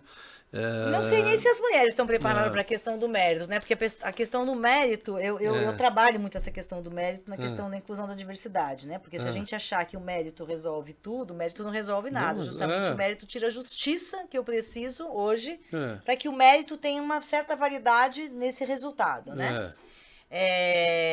Mas assim, a gente precisa entender, quando eu faço os meus workshops, quando eu trabalho com essa questão cultural com as empresas, o mérito é tão importante que eu deixo pelo menos 3 ou 4 horas para trabalhar só a questão do mérito, né? Porque a gente tem uma cultura que se desenvolveu acreditando que tudo é mérito. E a gente esquece de ver as origens do mérito. Eu acho que o Michael Sandel, ele acabou de escrever um livro, quer dizer, acabou não, deve ter uns 2, 3 anos, que é A Tirania do Mérito, uma coisa assim, que é muito bom, muito interessante. Lendo esse livro, eu me interessei um pouco mais pelo assunto, porque eu já estava trabalhando o assunto dentro da questão da inclusão e a cura da diversidade nas organizações. Mas eu fui ver, como é que ela chama? Drag Queen, que faz ela faz várias, esqueci o nome dela, agora não me veio o nome dela, ela tem um sobre meritocracia que é maravilhoso. E aí fui descobrir que tem um livro lá de 1958, Michael Jung, que é uma distopia sobre a meritocracia, né? Eu falei, gente, aí eu comprei o livro, tem 900 páginas, eu tô lá para ler o livro. E acontece o seguinte, o mérito, né? Tudo depende da parte acadêmica que a gente pegou, né? Mas eu peguei um gancho do mérito, que o mérito foi uma questão que a burguesia criou para você conseguir reatribuir os bens, né? Porque antes era privilégio. Eu nascia num meio, era nobre, eu tinha as terras, eu nascia servo, eu era servo o resto da vida. Então, se eu era servo, era uma linha... não tinha mobilidade social. Isso. Então, o mérito foi... né, veio para essa questão de mobilidade social. Só que quando você olha os dados hoje, essa mobilidade social não acontece, né? Ela não permeia. Ela não permeia. Quando você, só o fato de você ter herança já é um privilégio, já não é mais o mérito. Então, a questão do mérito, ela é muito questionável, né? Ela não é... Não, sem dúvida. Eu trabalhei na área de vendas também, eu fui vendedor, eu fui gerente distrital, gerente regional da área da indústria farmacêutica, que é um mercado extremamente competitivo, etc e tal. E ganhei alguns prêmios porque bati a meta, mas olha, uma parte desse bater a meta caiu no meu colo porque eu fui o primeiro a chegar num distribuidor que estava ali, que tinham saído de uma reunião e que tinham decidido investir mais na indústria farmacêutica. Eu bebi da água limpa, então peraí, quanto foi mérito eu ter atingido este número?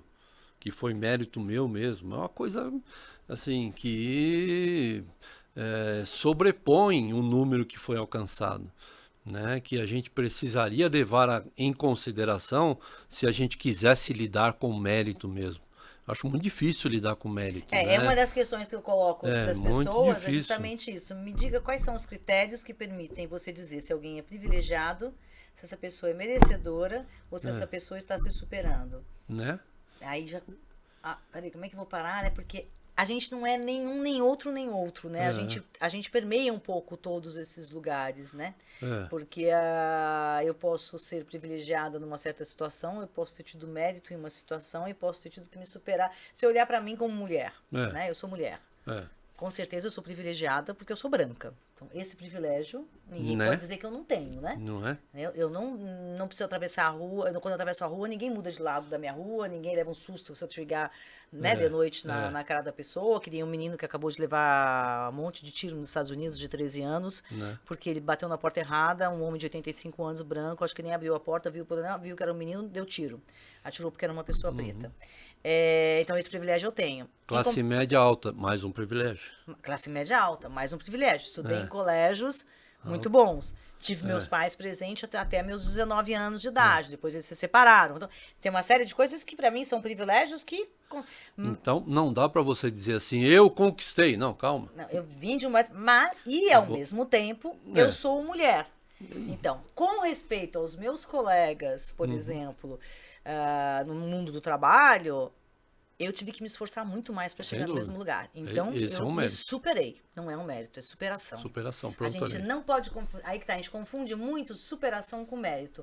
Mérito é com respeito às minhas colegas que saíram da GV comigo, que tinham os mesmos sonhos que eu na vida profissional. Eu posso dizer que eu tive mérito, ela teve mérito. Lá a gente talvez eu possa até se comparar em questão de mérito, dos resultados que a gente obteve. Né? Então, tudo vai depender de com quem eu estou me comparando, em que contexto eu estou, né?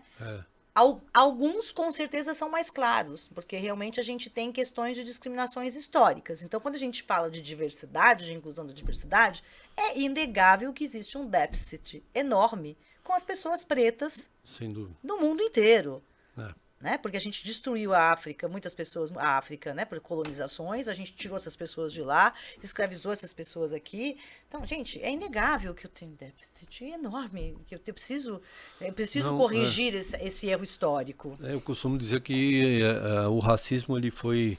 Eu acho que a mulher é a maior oprimida de todos os tempos. Se você for pegar a história toda da humanidade, ninguém sofreu mais do que a mulher, porque, olha...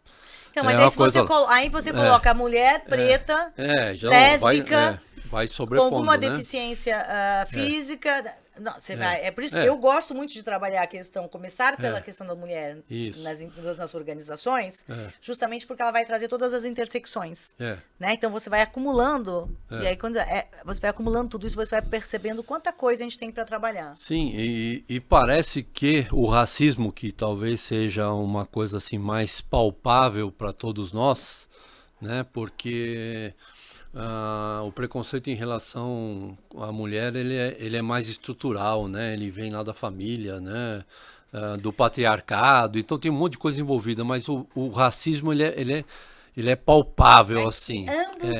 Ambos, né? Tanto o racismo quanto a questão do machismo são estruturais. Sim. Elas são construção social, a gente é cultura. É uma construção social. Isso. E uma construção social, ela está em todos os lugares. Ela está embutida em todos os lugares. Eu vou te dar posso te dar um exemplo? Claro. Então, eu vou pegar o tema da mulher, que para mim o tema da mulher eu tenho lugar de fala, então eu posso falar sem nenhum problema, e tenho lugar de fala como executiva, como empreendedora, como mulher que escolheu ser mãe, como branca, né? Posso falar como uma mulher branca.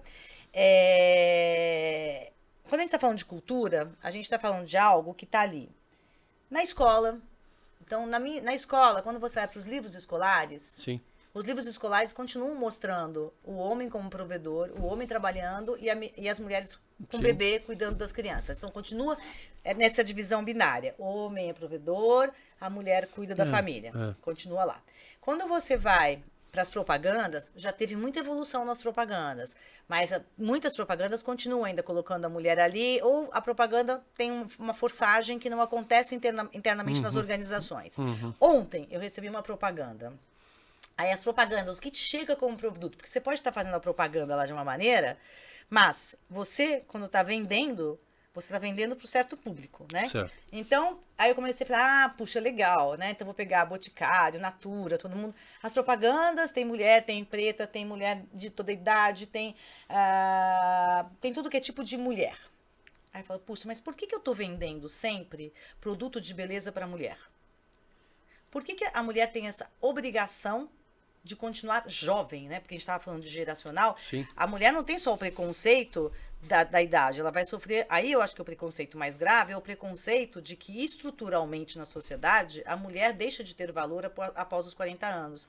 Porque fisicamente ainda se exige que a mulher continue jovem. Então a gente começou a ter movimentos no cinema. Se a gente for olhar no cinema, até pouco tempo atrás, agora a gente começa a ver umas atrizes mais velhas que ainda estão atuando. Mas antigamente a gente só via homem. O homem era cabelo branco, Richard Gere, e a menina jovem lá na época... A Julia Roberts. Julia Roberts. Então era o homem de cabelo branco com a mulher jovem. Agora, a mulher jovem com o homem mais novo, nossa, que horror, o que é isso, né? Nunca se via, raramente, era um caos, né? E aí ontem foi interessante porque aí eu falei, gente, eu recebi uma propaganda de um WhatsApp de uma empresa me vendendo algum produto de beleza, alguma coisa para ficar sem celulite, alguma coisa, não sei o que, né? Aí eu não aguentei, falei assim, nossa, vocês têm esse produto para homem também? Vocês estão mandando para todos os homens da agenda de vocês? Claro que não me responderam, né? Falei, por que tem esse assédio em cima da mulher para que ela tenha que ficar bonita? Então, isso é uma coisa que está o tempo inteiro trazendo aquilo que a gente chama de vieses. Então, a mulher vai se construindo de uma maneira, os homens vão acreditando que a mulher tem que ser uma coisa. Quando você vai na organização, que a mulher ficou grávida, então a mulher sofre o ônus da gravidez, o homem não. Então, tudo isso está estruturando um conceito de que a mulher, o lugar dela continua sendo em casa. Não, ela vai privilegiar. Eu ouço mulheres em cargos executivos dizer, não, mas a mulher ainda prefere a vida de qualidade, não sei o que, cuidar de filho. Eu falei, mas e você, se você tá aí? Então tem mulheres que se acham que são diferentes das outras mulheres, porque elas podem escolher aquilo, mas as outras, a maioria das mulheres é outra coisa, não é ela. Entendo. Então, mas o que eu queria dizer é que o racismo, a libertação dos escravos foi uma decisão eminentemente política, não foi humana, né? E isso, como é que eu estruturo esse meu raciocínio? Foi simplesmente assinar um documento e a partir de amanhã vocês são livres. E não deram a menor condição dessa liberdade ser ou ter o mínimo de dignidade. Quer dizer, não cuidaram da regulamentação dessa liberdade. Foi uma mulher que assinou essa lei, né? Né? Pois é. Mas assim, o que nós não podemos é fazer com o etarismo também uma decisão política, porque querem mexer, não, nós temos que mudar o estatuto do idoso e passar para 75 anos. Isso é uma decisão política, porque mudar o idoso a partir de 75 anos e o emprego, e como é que fica a previdência, sabe? E esse é um jeito mulher de pensar, é uma manifestação feminina essa, de se preocupar com a regulamentação das coisas. Né? Eu diria que o feminino... Isso é muito interessante, é uma abordagem muito, muito interessante, essa que você faz. É que eu vejo o pensamento sistêmico como algo de um atributo feminino. Sim, né? Sem dúvida, sem dúvida. E a gente falta muito de pensamento sistêmico. O homem tem visão de túnel, né? E isso hoje a gente encontra mais visão sistêmica, talvez, nas mulheres, porque as mulheres, como elas foram educadas para cuidar da casa, cuidar dos filhos, cuidar do marido, cuidar de tudo, da sogra, do sogro, etc., o que acontece? Quando ela entra para o mercado de trabalho, ela tem toda essa visão. Então, ela continua vendo tudo de um lugar, de um todo, entendeu? Então, e essa visão sistêmica, eu acredito que falta muito quando a gente toma uma decisão, porque é exatamente isso. Quando a gente, por exemplo, hoje na França, né? Na França você está numa batalha para você aumentar a idade de aposentadoria, né? Ok, mas como é que a gente vai dar trabalho para essas pessoas para elas continuarem cumprindo tudo isso, né? Então, a gente tá as coisas não vêm de uma real necessidade e visão humana da questão. Ela vem de uma questão econômica e político-econômico, né? Porque tem um interesse, né? Então, aposenta 75 anos, eu vou te pagar mais, mas eu não vejo como é que você vai chegar lá. Então, se vira malandro. Aí não dá, e não tem graça isso, né? E ao mesmo tempo a gente também tem isso. E ao mesmo tempo eu tenho percebido que tem algumas organizações que estão se interessando por pessoas com 50 anos, a mais de 50 anos. Sim. Né? Então, também existem alguns movimentos, né? Mas porque é difícil, eu não tenho solução, honestamente. Mas precisaria ser uma pauta mais ampla, né? Precisa ser mais amplo. Uma pauta do país, né? Quem nós queremos ser, como é que nós queremos viver, né? Como é que vai fazer sentido a gente viver? É isso que eu acho que nós estamos prestes a fazer esse encontro, ou então ter briga de classe de novo, né? Que é um retrocesso, nós vamos voltar lá para a revolução, né, anteriores. E aí, quando você fala nesse desenvolvimento pessoal por meio da expansão do ser, que é uma das suas frases também, eu entendo que essa expansão do ser é justamente eu, como homem, conseguir aprender a ter a visão sistêmica da mulher e praticar isso e ver isso como uma possibilidade muito mais produtiva e digna de lidar com o outro ser humano. Entende bem ou não? Sim, porque para eu trabalhar, né? Porque vamos pegar as coisas de hoje que estão na pauta, né? Então eu gosto muito da pauta ESG. Então a pauta falando de sustentabilidade. Para eu falar de sustentabilidade, eu preciso dessa expansão do ser, porque eu preciso de pessoas dentro das organizações olhando para o mundo de maneira sistêmica. Porque quando eu falo todos os stakeholders, gente, isso quer dizer que eu tenho visão sistêmica. Eu estou vendo qual que é o impacto do que eu estou fazendo na sociedade, eu estou vendo qual que é o impacto que isso tem no meu fornecedor, né? Então, quando eu pegar o caso do Uber, assim, que eu adoro, né? Pegar o caso do Uber, mas se eu pegar Uber, o que Uber tem de sustentável? Né? Ele não está olhando o impacto que ele está... As pessoas que estão trabalhando hoje para Uber, essas pessoas não estão, muitas delas, cotizando para aposentadoria, não estão guardando dinheiro para renovar o carro porque não dá. Né? O que essas pessoas estão organizando na dignidade delas como pessoas na sociedade? Né? Então, não é uma visão sistêmica. Então, eu preciso trazer para as organizações a visão sistêmica, eu preciso trazer esse olhar de que do meu impacto, né? Quando a gente fala em sustentabilidade, você fala na matriz de riscos e oportunidades com cada um e cada uma dos seus stakeholders. Você precisa perceber que você tem impacto naquilo e o que você está decidindo, como é que isso vai atuar. E o primeiro lugar é dentro das organizações. Se você não tem expansão do ser, como é que você vai cuidar das pessoas que trabalham com você para que ela possa cuidar de outras pessoas?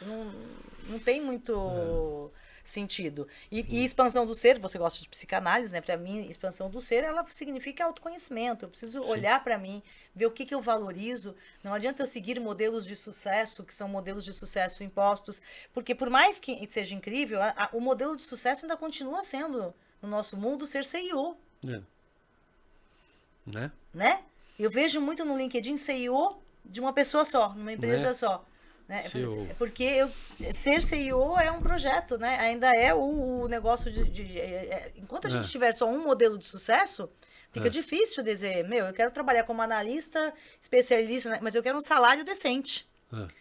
Né? Porque o que acontece é que a gente tem essa questão, né? Se a gente olhar a questão um pouco de distribuição de renda e tudo isso, é que a gente ainda tem um modelo de sucesso onde a única maneira de você conseguir ter um ganho financeiro interessante é você indo para uma carreira de gestão.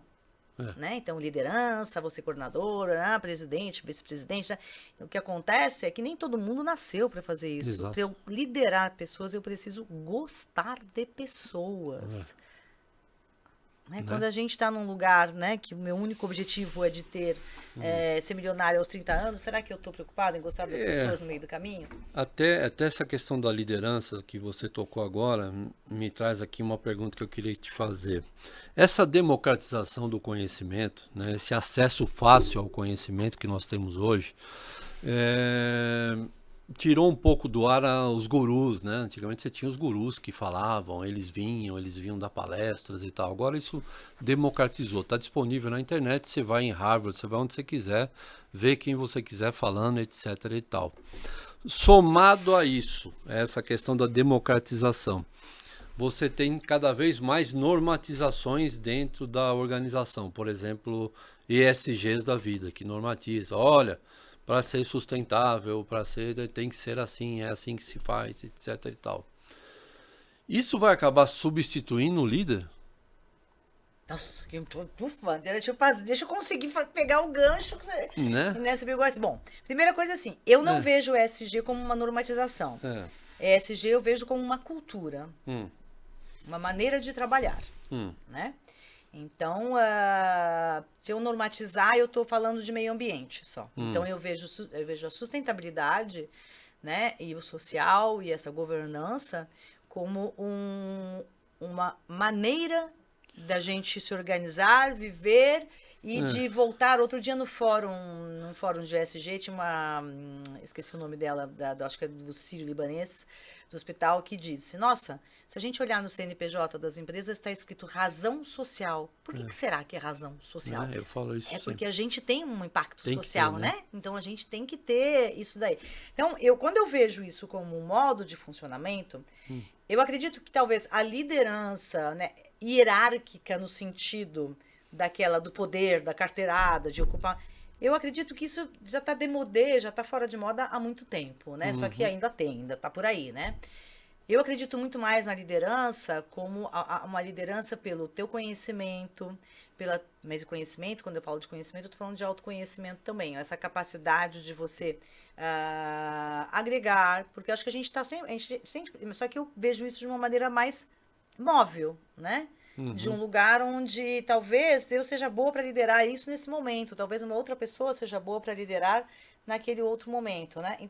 Uma coisa mais Mais flexível, né? flexível, mais fluida, entendeu? De um lugar onde, se eu levar isso para uma relação pessoal, né? Num casamento, não dá para ter um líder no casamento, né? Eu acho que a gente tem uma fluidez de liderança. É, Tem assuntos que um é melhor, outro se adapta melhor, então vai trazendo, vai fazendo. E viver essa oportunidade né? Dessa dessa construção construção, dessas é que é o. possibilidades que uma pessoa traz e a outra traz, é isso que vai. Mas eu não sei se as nossas organizações estão preparadas para isso ainda, né? Então, aí pergunta de novo que eu É, tenho. porque Se o talvez. líder vai desaparecer, eu acredito que o líder, o influenciador, o líder, não, ele é necessário, porque eu acredito que alguém precisa, talvez em algum momento, a gente precisa evoluir muito, eu acho, para chegar numa coisa em onde a gente consiga, né? Mas é uma liderança fluida, nesse sentido de que alguém está liderando porque tá bom ali, alguém pega o curso, né? De uma maneira mais por aí. E quando a gente fala em gurus, né? O que seriam esses gurus para você? Não, é que na década de 90 você tinha lá Michael Porter, você tinha Philip Kotler. Esses caras eram meio que os donos do conhecimento, né? E hoje, com a tecnologia, o conhecimento está disseminado completamente, então ele está disponível. Eu não preciso É, mais esperar o próximo livro do Kotler, né? Ele mesmo faz um blog. Ele escreve, me arrependi dos 4 P's, deveria ser 5, eu esqueci das pessoas e tal. então Aí eu ia então a falar, coisa porque esses democratizou. gurus lá, né, É, dependendo, eu acho que tem é, assim, Peter Senge talvez tem é, uma mudança, né? é, Mas Drucker, Covey, mesmo Caran talvez, é, Caran talvez também tem essa diferenciada. Eu acho que eles eram extremamente montados em cima do que eu chamo dos valores masculinos. sim, Né? Até a fala deles sempre foi muito as 5 forças, né? Vem de os um 7 hábitos, né, e vem de tal. um lugar onde o único caminho, né, é um caminho único. É, Não tem essa possibilidade de caminhos. Eles estão muito, né, para você vai querer ser um grande líder. Todo mundo tem que ser um grande líder, né? Então todo mundo tem que fazer. Para você chegar lá, você tem que fazer isso. Eu acho que existe muito mais. Então, quando eu falo, né, porque a minha frase, uma frase que eu tenho é quer dizer, uma frase não, é o meu propósito, é democratizar conhecimento e autoconhecimento. Por que conhecimento e autoconhecimento? Porque eu acredito que fica difícil eu ter autoconhecimento sem isso, conhecimento. sem Eu dúvida. preciso do conhecimento para poder me questionar. Sim, Que aí eu entro na questão filosófica, né? Então eu acredito que a filosofia servia muito para isso. Eu coloco, isso me permite questionar, conversar e crescer sobre o assunto e me buscar como é que eu me insiro nisso tudo, né? Mas essa democratização do conhecimento. Agora, o que acontece muitas vezes também, e isso eu sinto uma diferença talvez geracional, falando de conhecimento, é que hoje eu ainda acredito, né, que a gente precisa de um certo aprofundamento nas coisas para ter um entendimento. Então, eu acho que às vezes, essa democratização do conhecimento, dessa maneira, tem muitas vezes, ainda estamos num modelo em que as pessoas querem um certificado. O certificado está mais importante do que o conhecimento que eu realmente adquiri. E a gente carece desse conhecimento. É esse conhecimento que te permite de fazer esses saltos, né? De fazer evolução nas coisas. A gente precisa mais dele. Eu sinto falta. Que bom, que bom. Então nós estamos diante de ter esse encontro conosco mesmo, como ser humano, para a gente se entender, né? De que você conquistou tudo o que você conquistou, porque também você tem talentos que são seus, né? Inexplicavelmente, eu não sei por que você tem esse talento, porque que o Bill Gates ou o Steve Jobs tiveram aquela capacidade imensa de enxergar as coisas, o Tesla tinha tudo na cabeça dele. São questões assim obscuras, né, para o entendimento humano, e o estoísmo fala disto, né? Então, em relação à humanidade, a 8 bilhões de pessoas, as minhas habilidades são restritas, né? É um pingo no oceano, mas em relação a mim mesmo, eu posso tirar o melhor de mim. Ah, sim, com certeza. Então essa é a questão. E esse é o foco do meu livro. Ah, é? Show! E aí, já falando do seu livro, então, já que você entrou nele, por que voar juntas? Por que voar juntas? Porque, Né? primeiro que... Por que voar? Voar. Primeira coisa, por que voar? Porque quando eu era pequena, eu tinha um vestido de rodado de... né, que era rodado. E minha mãe sempre me contou que vira e mexe, eu quero colocar o meu vestido de voar. Então eu sempre tive, eu acho que essa sensação de poder voar. Né? E para mim voar está relacionado com essa questão de me reinventar, são voos de alguma maneira, né? E voar juntas porque acredito que vem um pouco da dança. Eu sempre acreditei no coletivo. Certo. Né? Gosto desse coletivo. Uma das coisas que me atrai na França enormemente é esse coletivo, essa capacidade que a França tem. Todo mundo fala, o francês é egoísta, é aquilo. Não, o francês é individualista, ele sabe viver bem sozinho, mas quando depende do coletivo, ele está todo mundo junto, unido ali por alguma causa para lutar pelo que eles acreditam. Então, essa capacidade de vir do individual para o coletivo muito rapidamente me atrai. Que é o que o Harari chama dessa cooperação flexível. Tem horas que eu sou individual, tem horas que eu estou todo junto. E a gente precisa estar nesse movimento e saber na hora que entra, né? Então, voar juntas, então, para mim, é que eu acredito que as mulheres precisam ter mais essa sisteragem, né? Que a gente diz broderagem, brother, não sei o quê. A gente ainda tem falta de encontrar esse caminho. Porque e você não quis botar voar juntos, porque não cabe um homem aí, tem que ser duas mulheres? Não, cabe os homens, eles são convidados, o livro serve muito bem. Por sinal, eu adoro trabalhar com homens nas organizações, eu amo muito. Mas o livro, na realidade, eu acabei escrevendo o livro muito pautada num programa de desenvolvimento que eu tenho para mulheres. Porque dentro de tudo que eu faço em termos de cultura, eu vou trabalhar com homens e mulheres, vou trabalhar só com homens, vou trabalhar com board, vou trabalhar com liderança, com toda a organização. Entendi. E eu tenho um programa que eu gosto muito, que é um programa que é dedicado para as mulheres, onde eu vou trazer para elas todo esse conhecimento daquilo que eu chamo de desafios sistêmicos, que é realmente como é que esse machismo aplicado no mundo do trabalho ele te prejudica. Ele está prejudicando o sistema, ele está impedindo do feminino entrar, ele está impedindo das mulheres fazerem a carreira que elas quiserem, seja em Y, seja uma carreira de liderança, seja uma carreira linear, seja o que ela quiser. Como isso está impedindo ela de estar lá e, sobretudo, do bem-estar das mulheres. Né? Porque essa cobrança toda tira muito bem-estar. Então, eu trabalho esses desafios sistêmicos trazendo ferramentas de autoconhecimento. Então, é um trabalho que eu faço com as mulheres e que tem muito resultado, é muito legal. Entendo. As mulheres que passaram por esse programa. E aí eu resolvi escrever um livro, porque justamente falei, puxa vida, algumas pessoas chegam para mim e falam, poxa Vera, você está fazendo 62 anos, você não escalonou o seu trabalho. Porque sou eu que faço, tô lá. Falei, pois é, gente, bom, como é que eu vou escalonar o meu trabalho? Tem algumas outras ideias. Consultoria não é escalonável. Então, mas tem algumas coisas que eu comecei a ver. A tecnologia acho que vai trazer algumas coisas legais que eu posso fazer. Bom. E aí eu escrevi o livro. E esse livro, eu trago todos os desafios sistêmicos de uma forma onde que a mulher possa ter conhecimento e entendimento de tudo isso, que ela possa refletir como isso cai para ela, né? E o que ela quer fazer com isso. Né? O que eu faço com essa informação nova?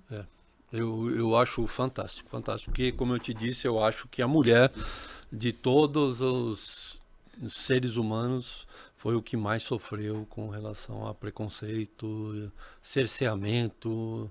Por muito tempo nem se considerava. Ia fazer o censo, não contava a mulher, né? Mas tem país, na Índia, eu acho que foi em 2018 que a mulher deixou de ser objeto, né? Pois é, né? E... Por isso que ela podia ser estuprada. E não tinha problema, não estava na lei, porque ela era um objeto, ela não era gente. E alguém tem que botar ordem na casa, porque esse explodir agora de querer, então, buscar o seu espaço e começar a influenciar mais, pode ficar desordenado. Com coisas do tipo, a mulher pode estar onde ela quiser. Não sei, acho que não. Ué, o que significa que você acha que não? Eu acho que não, acho que a mulher tem... A mulher, aí você tira a questão de mulher e coloca ela no ser humano. A mulher, como todo ser humano, tem o melhor lugar para estar. Você tem o seu melhor lugar. Nesse sentido. Eu posso estar... Acho que quando a gente usa esse, eu posso estar em qualquer lugar... que eu escolher, que for bom para mim. Aonde eu possa dar o melhor de mim, aonde está conectado, porque, olha, se o ser humano não fizer aquilo que está conectado com o seu interior, tem uma hora que você pira, você chega numa velhice muito triste, muito angustiante, muito frustrada, sem saber por quê. Com certeza. E vai deixar psicanalista e psiquiatra rico, né? Porque aí já é tarde, né? Para tentar arrumar as coisas. Mas então você pode sim estar aonde você pode dar o seu melhor. Então alguém tem que organizar essas coisas, senão daqui a pouco vira aquele negócio de que eu posso estar onde eu quiser. Calma, tem coisas que outras pessoas têm mais... O meu objetivo quando eu trabalho esse tema é de que você possa, né, nesse caso as mulheres, né, por isso que eu falo, né, para o homem também serve, é que você possa se dar o direito de refletir qual é esse melhor lugar. Pronto, né? ótimo. Então, para mim, eu falo, qual é a sua melhor versão? Isso. É a sua melhor versão. Perfeito, né? perfeito. E eu até lembro uma foi interessante, que uma pessoa que me abordou pelo LinkedIn, alguma coisa assim, para fazer... imagem de marca, você que tá mais ligado, eu que sou meio ruim, imagem de marca, uma coisa assim, né? Daí fui conversar com essa pessoa e aí ela me perguntou, quem é o seu guru, ou sua ídola, o seu ídolo? Eu olhei e falei assim, puxa vida, eu nunca tive guru e nunca tive ídolo. E se eu tivesse, primeiro seria uma ídola, eu falei, e seria eu mesma. Aí você pode parecer egocêntrico, mas não, eu fiz o meu caminho, então eu tenho pessoas que me influenciaram, mas eu nunca olhei para alguém como uma referência. Então, é um lugar que eu não quero ocupar. Então, o que eu quero que a minha experiência e o que eu fiz é a minha melhor versão. E sempre foi buscar de ser feliz, né? De viver uma vida feliz. Então, o que eu trago, por isso que eu trago muito mais ferramentas, conhecimento, no sentido de como é que esse conhecimento cai em você. O que você faz com esse conhecimento, não é o que eu fiz com esse conhecimento. Né? O que eu fiz com esse conhecimento foi estar aqui, foi escrever meu livro. Então, eu fiz o meu caminho com o conhecimento sobre a questão do machismo estrutural, né? Que chegou bem depois, por sinal, da minha vida profissional como executiva. Né? Então, eu não dependi dele, né, para chegar lá, porque eu tive outros privilégios, no sentido de que eu fui uma pessoa que foi educada como filha primogênita, eu só tinha mulheres na minha linhagem ocupando os lugares de provedoras, etc. Então, para mim, aquilo era natural. Então, eu não sofri tanto do machismo estrutural e pude usar labirintos para chegar onde eu queria. Mas outras mulheres não tiveram essa oportunidade. Então, eu estou trazendo uma oportunidade de conhecimento. E daí você olha para tudo isso e começa a dizer, o que eu faço com tudo isso, né? É legal essa questão. Como você parte do conhecimento para o autoconhecimento, então uma coisa ordena a outra e põe tudo com um equilíbrio necessário para a gente não fugir do foco com questões bobas como essa, né? Você pode estar onde você quiser. São ideias, Mas são sim, ideias. por exemplo, eu vou te dizer, né, quando eu era pequena, muita gente brincava, você esqueceu o coelhinho. Porque eu sempre fui uma mulher muito posicionada. Eu sempre fui uma mulher que eu tava lá jogando, brincando. Se um cara enchesse meu saco, eu dava uma porrada com ele e tudo. Porque eu queria estar lá. Mas não é por isso que eu tenho que separar Mônica e Magali. Eu posso ser Mônica, eu posso ser mulher e estar no meio masculino. Num ambiente de trabalho, enquanto eu não mudo a mentalidade, nos grupinhos só de homens, eles continuam falando da bunda da secretária, da bunda da outra da executiva. Vou te dar um caso que eu conto no meu livro. Numa reunião, eu tava com uma calça de linho de seda. Um linho com mais... Então parecia... Eu não sabia. Mas quem olhava podia pensar que era couro essa calça. Fui eu para uma reunião com essa calça, que era uma calça super larga, né? Que não tava nem... Entro na reunião só com VPs. De um projeto importantíssimo. Todo mundo falando. Falei assim, gente, será que me usa? Sabe aquele negócio que você olha? Será que eu tô com o zíper aberto? Eu tinha a sensação que era alguma coisa comigo.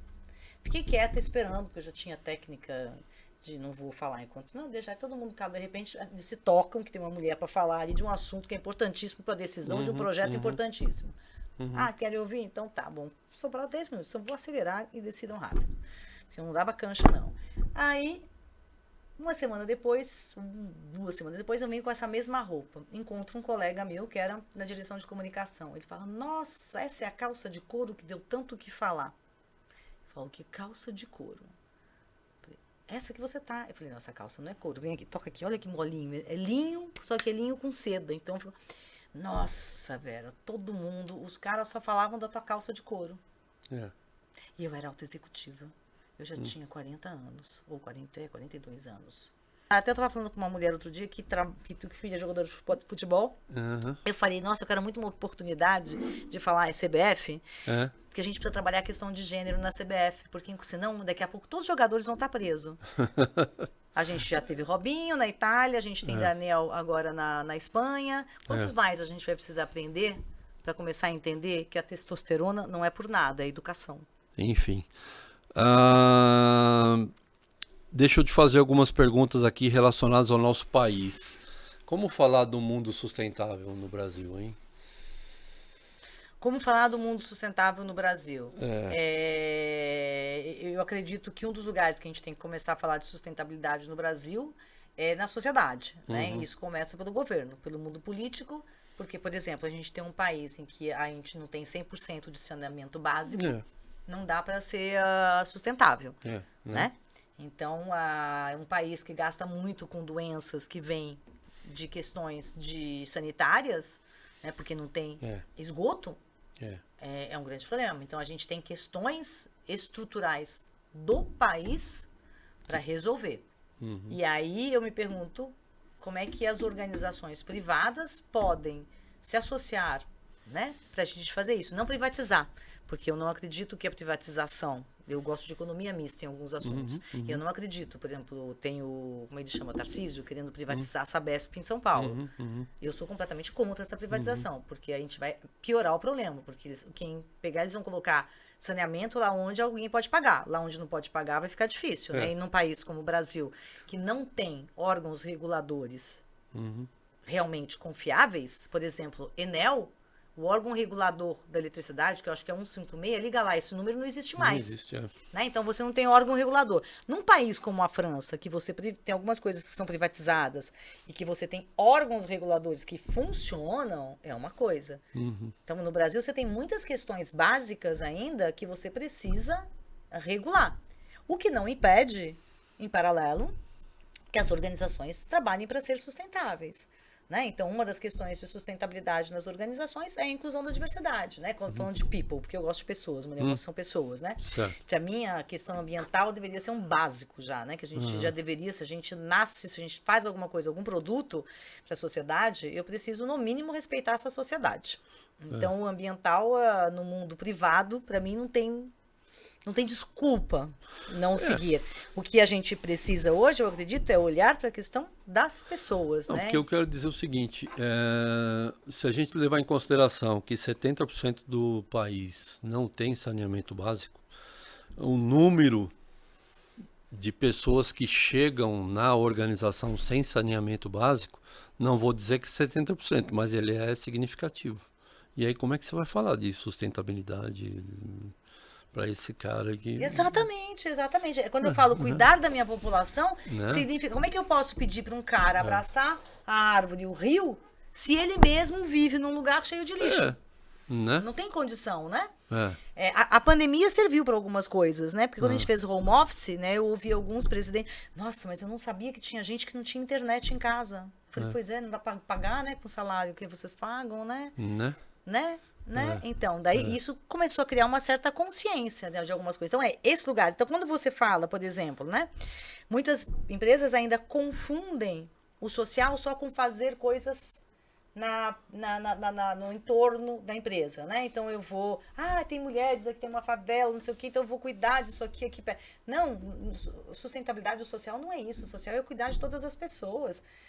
Como é que as pessoas que trabalham para mim estão? Né? É ter um olhar mais amplo. Então, ainda tem muita confusão com filantropia. ESG não é filantropia. Lá na França, as empresas fazem pressão para pautar o governo, para ele cuidar desses aspectos, para eles receberem uma mão de obra com um certo nível de dignidade que eles não precisam lidar. Isso existe? Olha, que uma organização. Eu já cheguei numa França onde tudo estava organizado, né? Então eu não sei como é que isso se organizou. E eu vivi numa França que não é a França de hoje, né? Então, o que teve sempre uma articulação, acho que muito importante, eu acredito que ainda existe, no sentido de ver qual é a parte do social, qual é a parte do privado. Então, essa negociação... E cada um fazer bem o seu papel. Cada um fazer bem o seu papel. O que, acredito, está cada vez mais difícil, né? Porque a globalização também impactou muito, né? As empresas estão aqui, estão lá e tudo. As exigências. Então, eu não sei muito bem como é que isso tá... Fico até curiosa. Acho que eu tenho que passar um tempo lá de novo. Uma boa razão. Uma boa razão. Porque, assim, aqui a gente vê um desnível muito grande. As empresas recebem pessoas com fome dentro da organização. E então, né? Como falar de abraçar árvore, de uma sustentabilidade, é complicado, né? Então... A gente precisa querer ver o que está acontecendo também, né? Eu vejo muitas pessoas com véu assim, nossa, mas... não lembro o que saiu como notícias... estavam tirando as pessoas. Nossa, mas tem tanta gente na rua. Eu falei, gente, mas como é que você não viu que tem tanta gente na rua? É só andar a pé. Mas é que eu só ando de carro. Não, você tem que olhar, né? Então anda a pé para ver o que está acontecendo na sua cidade, né? Andar a pé, eu acho que isso é uma questão também muito interessante, que pelo menos em Paris, né? As pessoas andam muito a pé, então a gente está vendo como é que a cidade está se comportando, né? Isso é muito importante, é fundamental. Agora, envelhecer no Brasil é uma bênção ou uma maldição? Levando em consideração todos esses aspectos. Então, mas assim, assim, para mim não dá para falar de nenhum desses temas sem ver aonde você tá. Né? Se você for uma pessoa que não tenha uma situação financeira digna, é um terror. Você imagina você ganhar uma aposentadoria de R$1.000 num país cujo sistema de saúde não funciona, que é uma das melhores estruturas que teria no mundo, né? Porque se o SUS funcionasse, a gente tem a melhor estrutura do mundo. Sem dúvida. Né? A gente tem uma distribuição, uma permeabilidade assim, que é maravilhosa, né? O problema é toda a corrupção em volta, etc. Mas não funciona, né?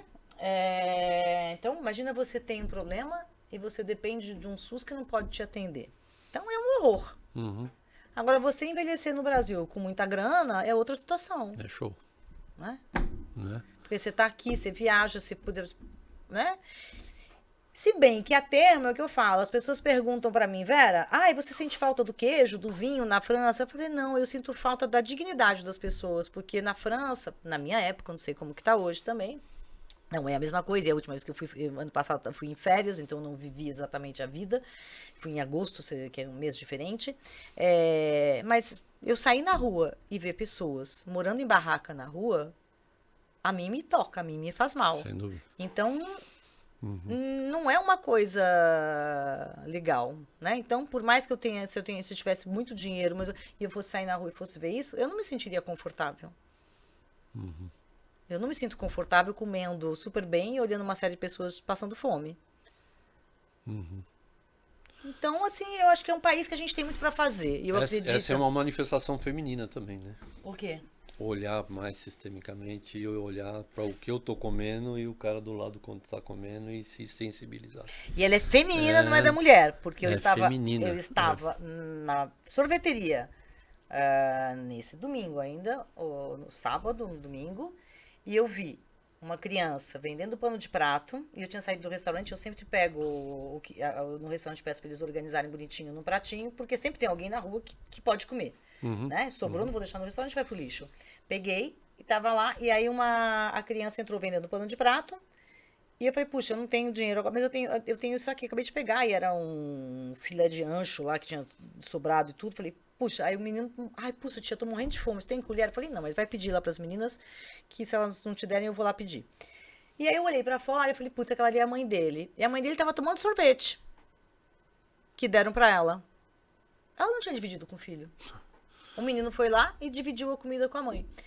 Então não, a gente não pode confundir muitas coisas. Quando Sim. O feminino é uma coisa que está na mulher e no homem, assim como o masculino está no homem e na mulher. Sim, isso. Né? É uma manifestação. É uma manifestação. Acho que esse é um nome muito interessante que Lacan traz E o meu livro também, eu acredito muito que esse trabalho que eu faça, ele atinge muitos homens nessa possibilidade, porque o homem também, assim como a mulher, ela é muito criticada, né? Às vezes, que você é posicionada, nossa, você podia ser um pouquinho mais doce, porque você espera que a mulher seja mais leve, mais... Né? O homem, quando ele tem um feminino apurado, ele ainda é muito criticado. Sem dúvida. Né? Então, eu gosto muito de Bourdieu, nesse caso, o filósofo francês, porque ele fala, né? A gente não vai mudar o lugar da mulher se a gente não mudar o lugar do homem.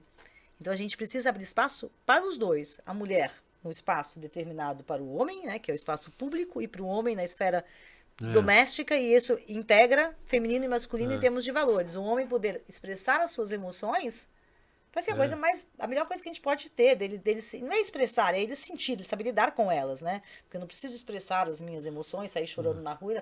O que importa é como eu as sinto, como é que eu lido com elas, né? E a psicanálise fala muito bem disso. Você usou uma palavra que eu não sei até que ponto você acredita nessa palavra na essência, o lugar de fala, né? A psicanálise se preocupa muito com essa questão do lugar de fala. Quem tem o lugar de fala, né?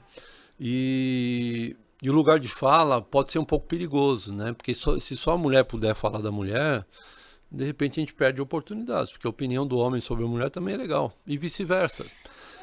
Né? Eu tenho uma visão, vamos ler. Vamos aprender, deixa eu aprender com você. Não, vamos entender o que é lugar de fala para mim. Isso. Ok?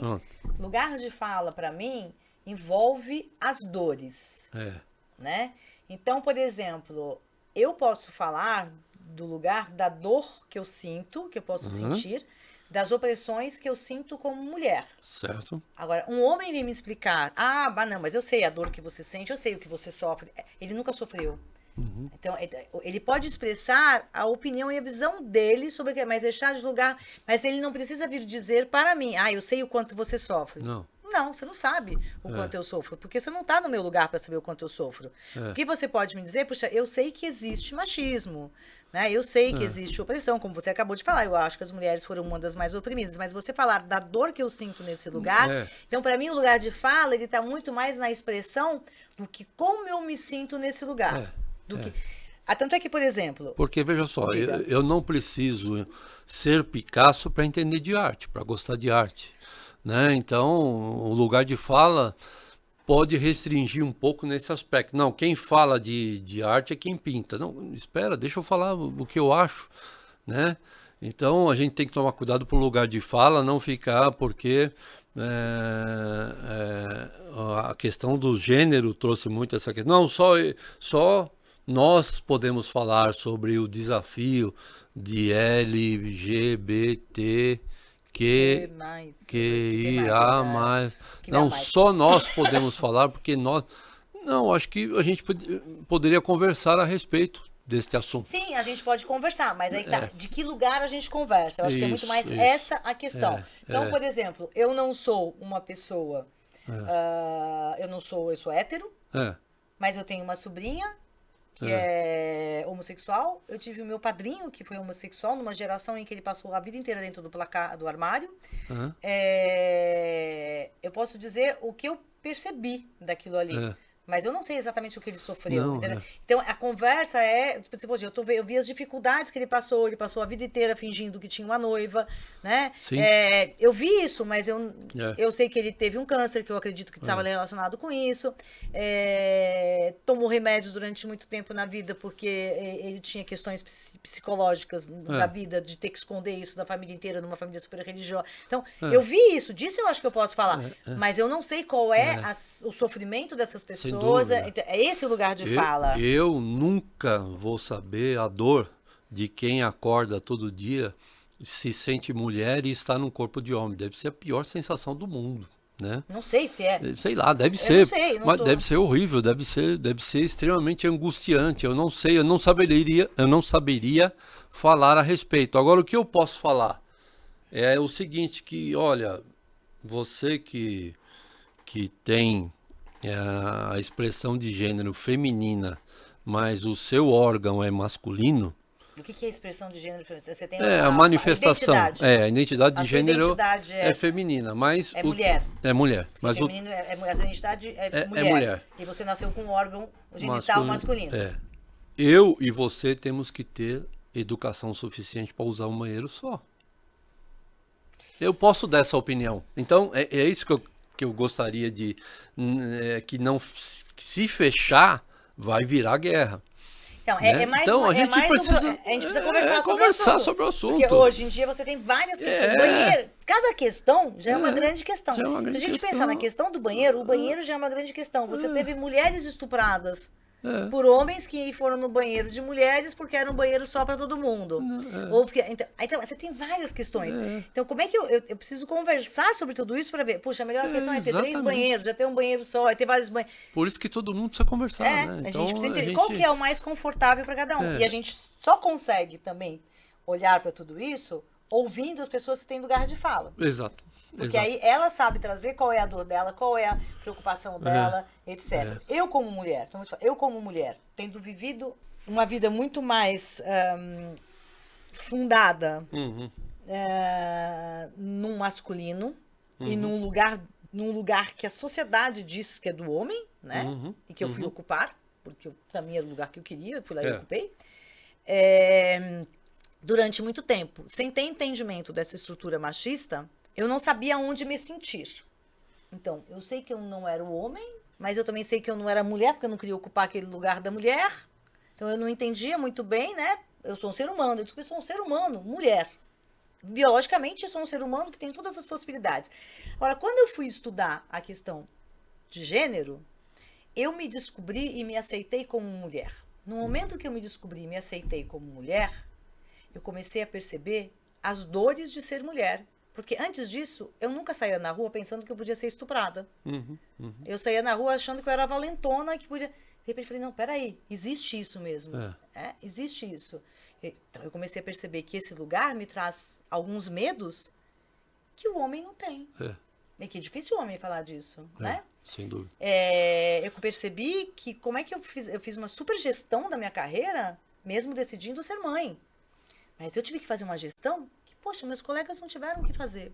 Por que eu tinha que fazer essa gestão? Então, assim, eu comecei a perceber dores e coisas que eu passei por cima, mas que estavam lá. Um homem não vai poder falar disso. Exato. E o homem tem outros desafios, né? Com certeza. Você pega lá o maior índice de causa de divórcio é questão financeira. Principalmente quando o homem deixa de cumprir com o seu papel. Não, ele deixa de cumprir com o papel que a sociedade impôs para ele de ser provedor. Que seja. Mas a casa cai e não deveria, né? Porque se nós estamos juntos, se nós estamos no mesmo barco, se nós estamos nos flexibilizando e cada um, num certo momento, está melhor posicionado para cumprir um papel ou outro, este não deveria ser um problema. mas né? Porque a gente não educou a mulher desde criança para estar num lugar de ser provedora também, responsável da vida dela, né? Exato. E aí hoje o que eu ouço de muitas jovens mulheres é a dificuldade, jovens mulheres que são, que atingiram rapidamente uma carreira de gerência, né, de expressão e que tem um salário bom, não sei o quê, elas falam, eu quando saio com alguém, eu não digo o que eu faço. Porque se a pessoa sabe que eu sou gerente e tem um salário bom, o cara sai correndo de perto, porque o cara não sabe assumir que tem uma mulher que tem. Então, a gente está vivendo um momento social que é complicado. Agora, uma coisa que eu gosto muito de quando trabalhando com os homens, né? E que isso faz. Que eu falo, gente, se vocês continuam calcados nesse modelo onde tem o provedor, né? E o príncipe, né? E a mulher, ela depende de um homem para ser alguém, o que acontece? Essa mulher vai querer sempre um homem que vai dar a melhor condição para ela. Então a mulher vai querer sempre o príncipe. Aí se eu pegar um modelo de sucesso, puxa, o único príncipe que existe aqui são CEOs. Né? Mas nem todo mundo vai ser CEO. Então a maior parte de vocês, ou todos vocês aqui, são sapo. Né? Então acho que vocês têm interesse em fazer o mundo mudar também, né? Porque, né? Então, é o sapo que não vai virar príncipe, é o sapo mesmo, né? Então, peraí, então a gente precisa, acho que o homem tem um grande interesse em mudar esse lugar, porque isso vai trazer uma... Eu, como fui provedora, né, na minha vida inteira assumi esse lugar, chegou uma hora que eu falei, gente, principalmente quando eu resolvi que eu queria sair do mundo executivo, eu falei, não quero mais isso, meu Deus, tem um monte de gente dependendo de mim. Eu falei, que horror. Eu lembrei do meu pai, falei, que lugar ingrato a gente ser responsável financeiramente de um bando de gente sozinho, não dá. A gente tem que ser responsável, cada um, todo mundo tem que aprender tudo. Mas eu acho que, conversando depois de todo esse papo fantástico, vai vir da mulher essa mudança de pensamento. Porque a mulher é que se arvorou mais em realizar os dois papéis, em ser mãe, em levar o filho sozinho, e peitar uma reunião com 10 caras olhando só para o tipo da calça que você está vestindo. Então a mulher teve mais essa capacidade e talvez ela tenha mais preparo. O homem mais medroso nesse aspecto, né? Mais inseguro, né? Ele tem medo da vulnerabilidade. Então talvez esse projeto lugar é muito seja... confortável esse que você está ocupando. Não é confortável não. Eu acho que é uma questão de, neste momento do mundo, estar mais preparado para isso. Sabe o que eu acho? Eu vou te dizer, eu acho, você agora há pouco falou de revolução, né? Eu acho que a mulher está dando esse passo porque ela é oprimida, né? Então, quem está no lugar de oprimido, em algum momento oprimido, vai querer a liberdade. Então, você vai para essa reivindicação, né? Você vai para esse lugar e diz, eu quero um outro lugar. Né? O homem está num lugar confortável ainda, né? A hora que isso começar... Mas está perdendo rapidamente. Então, e principalmente, eu acho... Aí sim, eu acho que a gente tem uma questão geracional também. Os meninos que estão vindo precisam entender muito o que está acontecendo, porque as meninas estão vindo com talvez mais informação sobre tudo isso, né? E os meninos estão meio perdidos. Então, as mulheres e os pais, né? As mães e os pais precisam se inteirar mais do assunto para educar melhor essas crianças. Começa em casa, não tem jeito. Começa em casa, né? Vera, fantástico. Putz, daria pra gente ficar falando aqui uns 2, 3 dias a respeito disso. Acho geracional, Tônia, uma dica muito interessante que a Vera trouxe para nós. A gente tem que aprender algumas manifestações femininas para a gente conseguir cooperar como ser humano. Leiam meu livro também, né? Os homens. Leiam o livro, porque eu acho que vale a pena vocês lerem também. Vou colocar aqui o livro da Vera em evidência para vocês lerem, porque você trata muito desse aspecto, né? Porque a manifestação feminina, de repente, pode ser o caminho aonde a gente vai achar o fio da meada para se reencontrar como espécie, que compartilha, que colabora, que é flexível e que consegue compreender momentos onde eu tenho direitos individuais e momentos onde eu tenho deveres de estar juntos, né? Isso é liberdade. Isso é liberdade, né? Então, um episódio muito, muito importante, esse que a Vera está trazendo para nós. Vera, muito obrigado. Uns minutos aí para você dar a sua mensagem final. Minha mensagem final, então eu vou trazer assim, algumas palavras que você trouxe. Eu acredito muito na expansão do ser, então eu acredito muito no ser humano, né? E hoje eu trabalho para isso. Eu trabalho porque eu acredito nisso, então o meu trabalho envolve conhecimento, autoconhecimento e tenho um foco sobre essa questão de trazer esses valores femininos para as organizações, sejam elas públicas, privadas, escolas, porque eu acredito que a gente precisa, justamente como você acabou de falar, ser livre significa eu exercer os meus direitos, exercer os meus deveres. Né? E quando a gente está em sociedade, a gente vive em sociedade, a gente precisa abrir espaço para cada ser humano, né? Cada ser humano precisa se apropriar do seu espaço, né? Porque a gente também se apropria do espaço. Não adianta o espaço estar liberado e a gente deixar ele lá e não querer dúvida. pegar, né? E quando eu falo das mulheres, então fica a dica do meu livro, porque eu acredito que ele traz muito esse lugar de você entender que espaço você pode ter, qual é a sua melhor versão dentro desse espaço, né? O que você quer pegar dele, né? Se eu quero ir no time de futebol lá, jogar, ser juíza, bom, eu vou. No mundo de hoje, quais ainda são as consequências do mundo de hoje? Como é que eu vou lidar com isso? Quero lidar com isso? Ok, vou, então vou, com a força e coragem. Eu sou homem, eu quero ir ser psicólogo, eu quero trabalhar como secretário, assistente, eu vou fazer o que eu quiser que seja bom para mim, né? Porque eu acho que quanto mais a gente sabe fazer bem para si mesma, para si mesmo, mais a gente vai saber fazer bem para todo o coletivo, para cada pessoa em volta da gente. Então, fantástico. Acho que é por aí. Muito, muito obrigado. Vamos fazer um brinde aqui à Web Event, que é aqui o nosso espaço. A Web Event é o nosso estúdio, faz eventos, podcast, faz realidade virtual, faz metaverso, faz educação à distância. A Web Event é uma empresa extraordinária, está muito bem equipada e preparada. Então, nos seus cursos aí, de repente... Pois é, já tô te ouvindo aqui, já tô pensando. Né? A Web Event pode ser uma excelente opção. Então, muito obrigado. Obrigada tudo de bom para por você. Esse espaço. Obrigado por ter disponibilizado na tua agenda um espaço para gente. Geracional, até o próximo episódio. Um grande abraço.